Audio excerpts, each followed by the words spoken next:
Chapter 4. The Keeper of Keys. Boom! They knocked again. Dudley jerked awake. "Where's the cannon?" he said stupidly. There was a crash behind them, and Uncle Vernon came skidding into the room.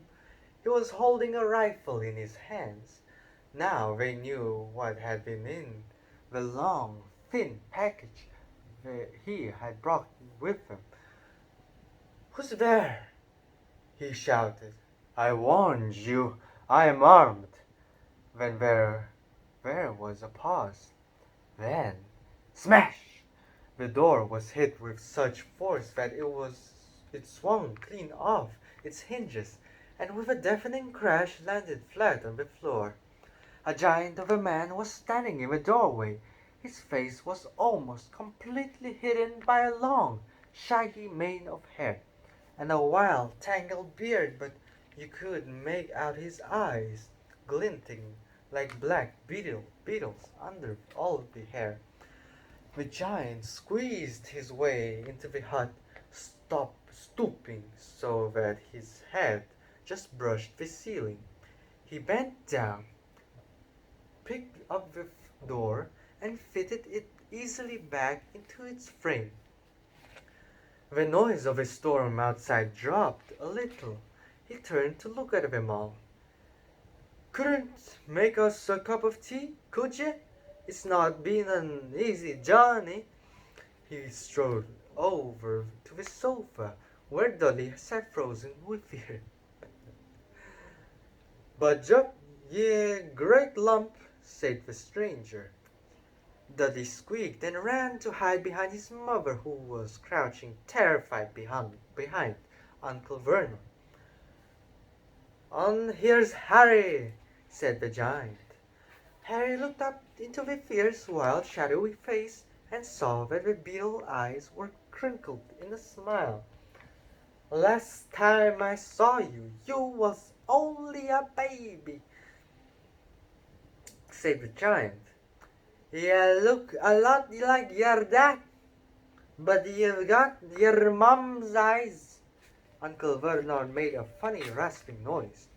"I demand that you leave at once, sir," he said. "You are breaking and entering." "Ah, shut up, Dursley, ye great prune," said the giant.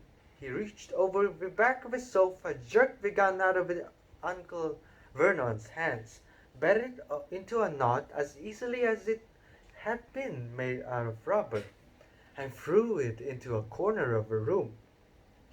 Uncle Vernon made another funny noise, like a mouse being trodden on. "Anyway, Harry," said the giant, turning his back on the Dursleys, "a very happy birthday to ye. Got so much for ye here. I might have sat on it at some point, but it'll taste all right." From an inside pocket of his black overcoat he pulled a slightly squashed box. Harry opened it with trembling fingers. Inside was a large, sticky chocolate cake with "Happy Birthday, Harry" written on it in green icing. Harry looked up at the giant. He meant to say thank you, but the words he got lost on the way to his mouth, and what he said instead was, "Who are you?" The giant chuckled. "True, I haven't introduced myself. Rubius Hagrid, Keeper of Keys and Grounds at Hogwarts." He held out an enormous hand and shook Harry's whole arm. "What about that tea, then, eh?" he said, rubbing his hands together. "I don't say no till so much stronger if you've got it. Mind." His eyes fell on the empty grate with the shriveled, crisp packets in it, and he snorted. He bent down over the fireplace. They couldn't see what he was doing, but when he drew back a second later, there was a roaring fire there.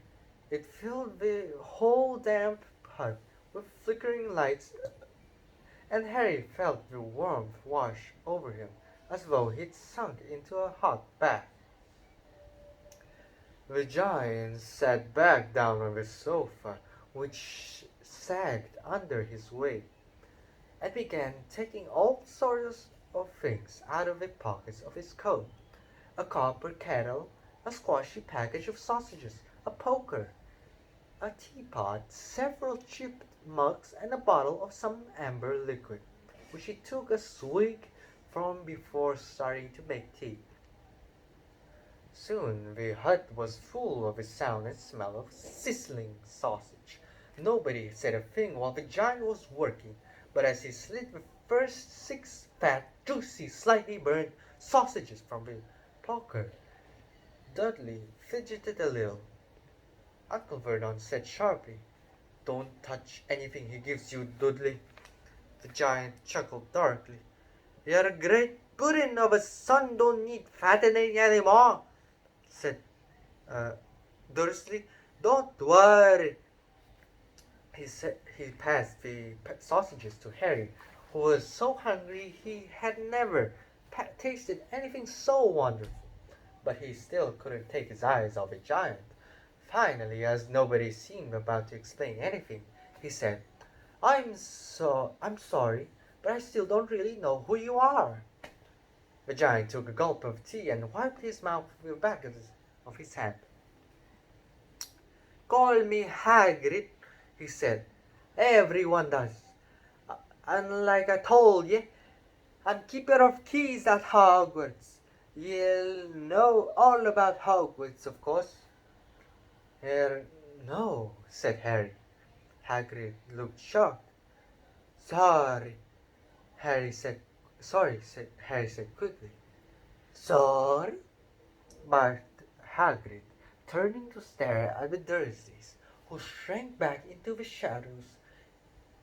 "It's them as should be sorry. I knew ye weren't getting your letters, but I never thought ye wouldn't even know about Hogwarts, for crying out loud. Did you never wonder where your parents will learn it all?" "All what?" asked Harry. "All what?" Hagrid thundered. "Now wait just 1 second." He had leapt to his feet. In his anger he seemed to fill the whole hut. The Dursleys were cowering against the wall. "Do you mean ter telling me," he growled at the Dursleys, "that this boy, knows nothing about anything?" Harry thought this was going a bit far. He had been to school after all, and his marks weren't bad. "I know some things," he said. "I can, do maths and stuff." But Hagrid simply waved his hand and said, "About our world, I mean your world, my world, your parents' world." "What world?" Hagrid looked as if he was about to explode. "Dursley!" he boomed. Uncle Vernon, who had gone very pale, whispered something that sounded like "Mimble Wimble." Hagrid stared wildly at Harry. "But ye must know about your mum and dad," he said. "I mean, they're famous, ye're famous." "What? My mom and dad weren't famous, were they?" "You don't know? You don't know?" Hagrid ran his fingers through his hair, fixing Harry with a bewildered stare. "You don't know what ye are?" he said finally. Uncle Vernon suddenly found his voice. "Stop!" he commanded. "Stop right there, sir. I forbid you to tell the boy anything." A braver man than Vernon Dursley would have quailed under the furious look Hagrid now gave him. When Hagrid spoke, his every syllable trembled with rage. "You never told him what was in the letter Dumbledore left there him? I was there. I saw Dumbledore leave it, Dursley, and you've kept it from him all these years? Kept what from me?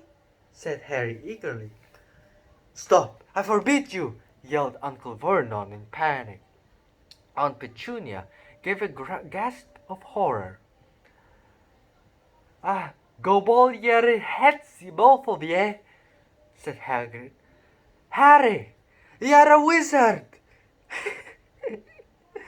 I'm, I'm a what? Gasped Harry. A wizard, of course, said Hagrid, sitting back down on the sofa, which groaned and sank even lower at a thumping good old, I'd say. Once you've been trained up a bit with a mum and dad like yours, what else would you be? And I reckon it's about time you read your letter. Harry stretched out his hand at last to take the yellowish envelope addressed in emerald green to Mr. H. Potter. The floor hut on the rock the sea. He pulled out the letter and read, Hogwarts School of Witchcraft and Wizardry. Headmaster Albus Dumbledore. Order of Merlin, First Class Grand Sork, Chief Warlock Supreme Mugwump, International Confederation of Wizards. Dear Mr. H. Potter, we are pleased to inform you that you have a place at Hogwarts School of Witchcraft and Wizardry. Please find enclosed a list of all necessary books and equipment. Terms begins on 1st September. We await your owl by no later than 31st of July. Yours sincerely, Minerva McGonagall, Deputy Headmistress. Questions exploded inside Harry's head like fireworks. He couldn't decide which to ask first. After a few minutes he stammered, What does it mean? They await my owl? Galloping Gorgons! That reminds me, said Hagrid, clapping a hand on his forehead with enough force to knock over a cart horse. And from yet another pocket inside his overcoat he pulled an owl, a real, live, rather ruffled-looking owl, a long quill and a roll of parchment. With his tongue between his teeth he scribbled a note which Harry could read, upside down. Dear Mr. Dumbledore, given Harry his letter, taking him to buy his things tomorrow. Weather's horrible. Hope you're well, Hagrid. Hagrid rolled up the note, gave it to the owl, which clamped in its beak, went to the door and threw the owl out into the storm. Then he came back and sat down as though this was as normal as talking on the phone. Harry realized his mouth was open and closed it quickly. Where was I? Said Hagrid. But at the moment, Uncle Vernon, who was still ashen-faced but looking very angry, moved into the firelight. He's not going, he said. Hagrid grunted. I'd like to see a great muggle like you stop him, he said. A what? Said Harry, interested. A muggle, said Hagrid. It's what we call non-magic folks like them. And it's your bad luck you grew up in a family of the biggest muggles I ever laid eyes on. We swore when we took him in we'd put a stop to that rubbish, said Uncle Vernon. Swore we'd stamp it out of him. Wizard, indeed. You knew? Said Harry. You knew I'm a wizard? Knew? Shrieked Aunt Petunia suddenly. Knew? Of course we knew. How could you not be? My dratted sister being what she was, Oh, she got a letter just like that and disappeared off to that school and came home every holiday with her pockets full of frog spawn, turning teacups into rats. I was the only one who saw her for what she was, a freak. For my mother and father, oh no, it wasn't Lily this and Lily that. They were proud of having a witch in their family. She stopped to draw a deep breath and then went ranting on. It seemed she had been wanting to say all this for years. When she met that Potter at school and they left and got married and had you. And of course, I knew you'd just be just the same, just as strange, just as abnormal. And then, if you please, she went and got herself blown up and we got landed with you. Harry had gone very white. As soon as he found his voice, he said, "Blown up? He told me they died in a car crash." "Car crash?" roared Hagrid, jumping up so angrily that the Dursleys scuttled back to their corner. "How could a car crash kill Lily and James Potter? It's an outrage, a scandal. Harry Potter not knowing his own story when every kid in our world knows his name." "But why? What happened?" Harry asked urgently. The anger faded from Hagrid's face. He looked suddenly anxious. "I never expected this," he said in a low, worried voice.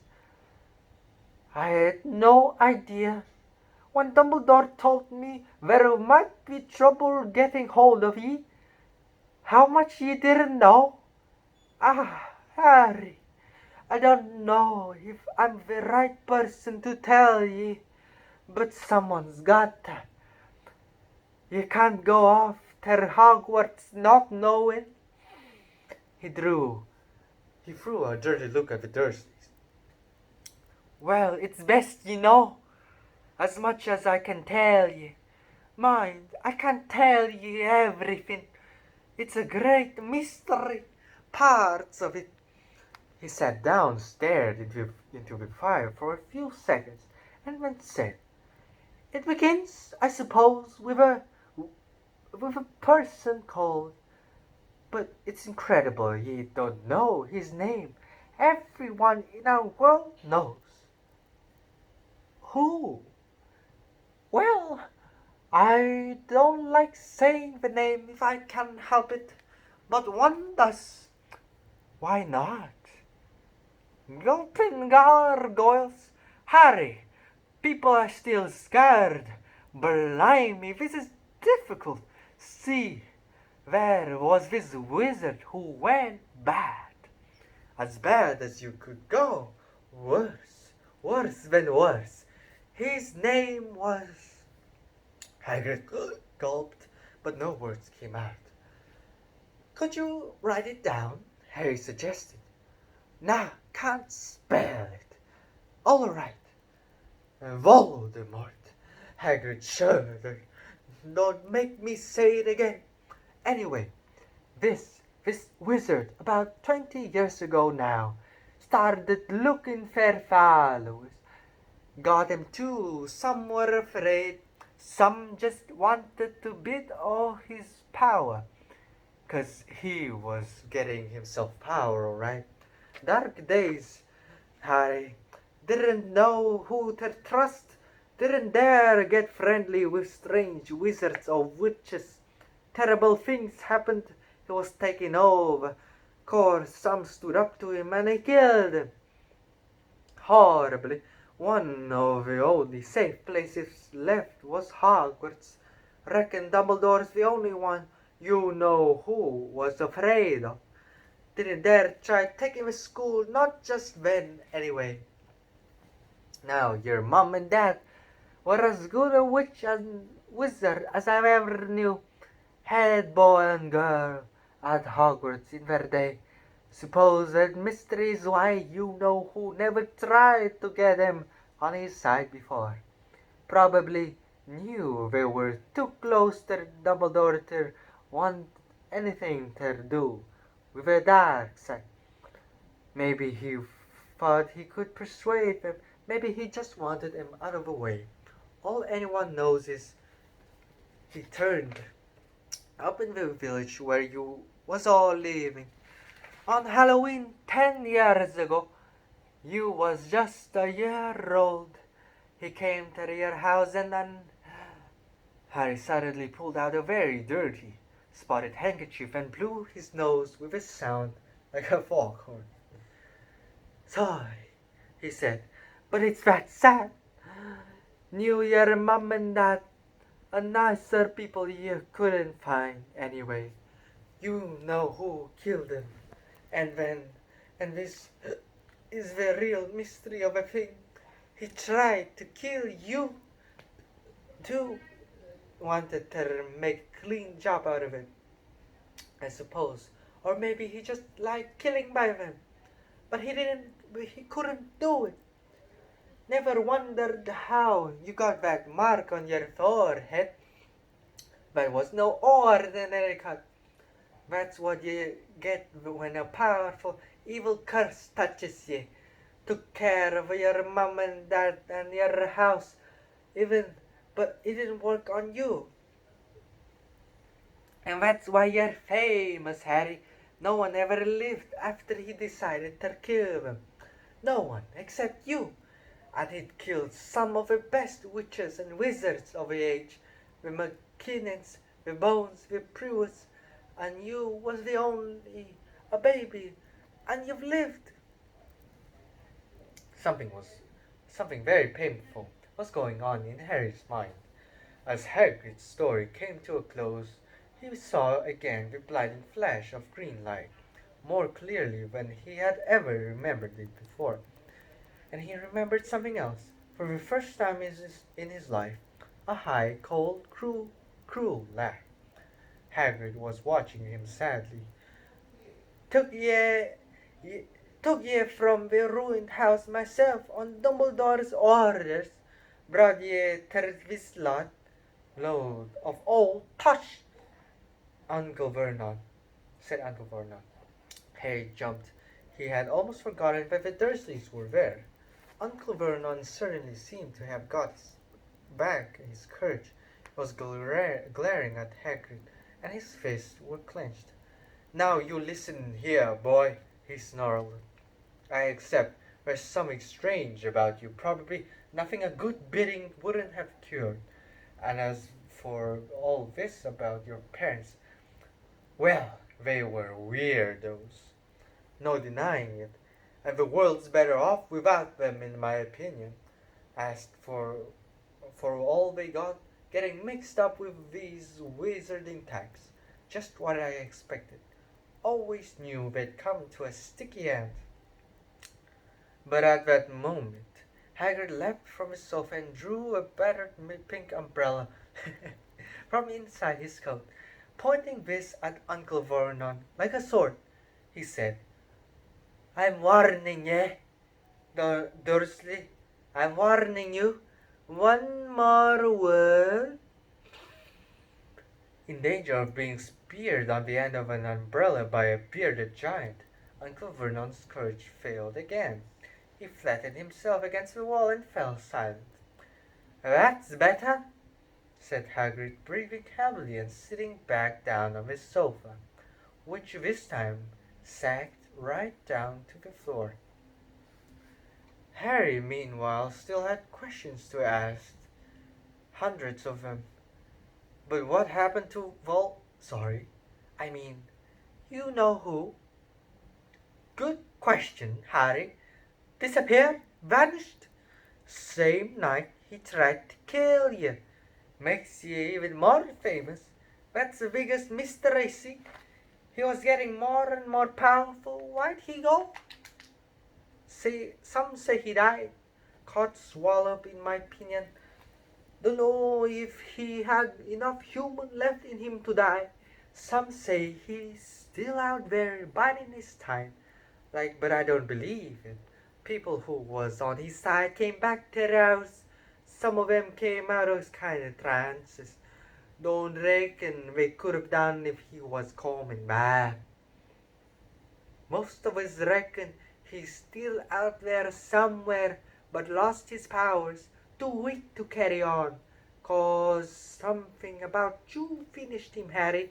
There was something going on that night he hadn't counted on. I don't know what it was. No one does, but something about you stumped him all right.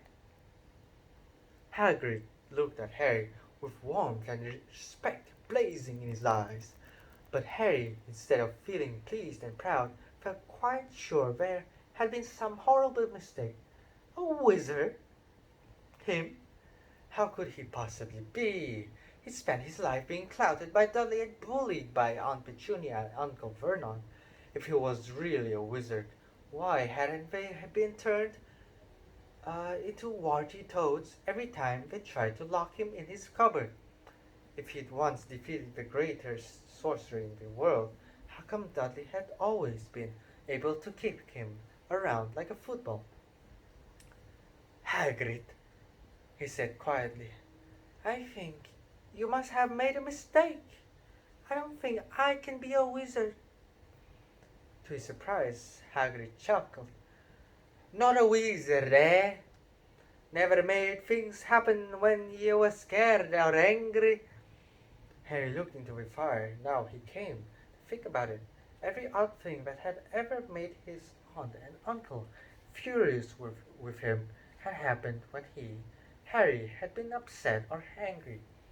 Chased by Dudley's gang, he had somehow found himself out of their reach. Dreading going to school with that ridiculous haircut, he'd managed to make it grow back. At the very last minute, Dudley had hit him.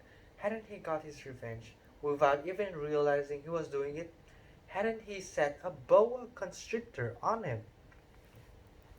Harry looked back at Hagrid, smiling, and saw that Hagrid was positively beaming at him. See, said Hagrid, Harry Potter, not a wizard, you wait. You'll be right famous at Hogwarts. But Uncle Vernon wasn't going to give in without a fight. Haven't I told you he's not going? He is. He's going to Stonewall High, and he'll be grateful for it. I've read those letters, and he needs all sorts of rubbish, spell books and wands, and if he wants to go, a great muggle like you won't stop him, growled Hagrid. Stop Lily and James Potter's son going to Hogwarts? Your ma. His name's been down ever since he was born. He's after the finest school of witchcraft and wizardry in the world. 7 years there, and he won't know himself. He'll be with youngsters of his own sort for a change, and he'll be under the greatest headmaster Hogwarts ever had, Uncle Albus Dumbledore. I'm not paying for some crackpot old fool to teach him magic tricks, yelled Uncle Vernon. But he had finally gone too far. Hagrid seized his umbrella and whirled it over his head. Never, he thundered. Insults, Albus Dumbledore in front of me. He brought the umbrella swishing down through the air to point at Dudley. There was a flash of violet light, a sound like a firecracker, a sharp squeal, and next second Dudley was dancing on the spot, with his hands clasped over his fat bottom, howling in pain. When he turned his back on them, Harry saw a curly pig's tail poking through a hole in his trousers. Uncle Vernon roared, pulling Aunt Petunia and Dudley into the other room. He cast one last terrified look at Hagrid, and slammed the door behind them. Hagrid looked down at his umbrella and stroked his beard.